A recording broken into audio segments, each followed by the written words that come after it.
లోక్సభ ఎన్నికలకు భారససాయ్ జనవరి 3 నుంచి సన్నాహక సమావేశాలు ఒక్కో అసెంబ్లీ సెగ్మెంట్ నుంచి 70 నుంచి 80 మంది వరకు హాజరు నియోజకవర్గ ఇన్ఛార్జీల బదులు సమన్వయకర్తలు సో చాలా సీరియస్ గా తీసుకుంటుంది బీఆర్ఎస్ పార్టీ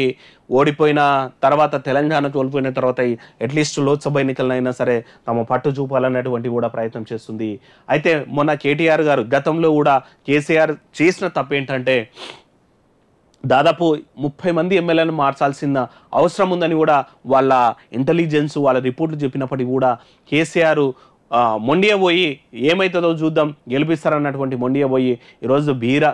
బీఆర్ఎస్ పార్టీ జనాలకి అధికారానికి దూరమైంది ఈవెన్ మొన్న కేటీఆర్ గారు కూడా ఓడిపోయిన వాళ్ళే ఇన్ఛార్జ్లో ఉంటారు ఆ కాన్స్టిట్యున్సీకి అన్నది ఇప్పుడు అక్కడ డిస్కషన్కి తెరలేపింది బారాస తరపున ఇటీవల అసెంబ్లీ ఎన్నికల్లో పోటీ చేసి గెలుపొందిన ఓడిపోయిన వారిని తమ సెగ్మెంట్లలోనే లోక్సభ ఎన్నికల ఇన్ఛార్జీలను నియమించాలని పార్టీ తొలుత భావించిన దీనిపై భిన్నాభిప్రాయాలు వ్యక్తమైనట్టు తెలుస్తుంది ఎక్కువ చోట్ల ఎమ్మెల్యే భర్తలపై ప్రజల్లో తీవ్రమైన ఇంకోటి సంవత్సరం కాలేదు సార్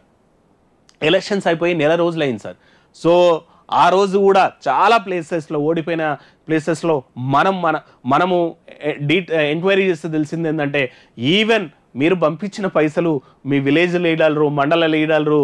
మున్సిపాలిటీ లీడర్లు గ్రౌండ్ లెవెల్కి డబ్బులు వంచలేదన్నటువంటి మాట అయితే వినిపించింది సార్ ఇట్లాంటి పరిస్థితుల్లో మళ్ళీ మీరు అదే లీడర్ని ఇన్ఛార్జ్ పెడితే మళ్ళీ కిందునోడు మీకైతే ఏం పని చేయడు సార్ సో అది సెఫిల్ చేయాల్సిన అవసరం ఉందని పార్టీ నేతలు కోరినట్లున్నారు సో మళ్ళీ ఆలోచిస్తున్నట్టున్నారు ఆ నిర్ణయాన్ని మళ్ళోసారి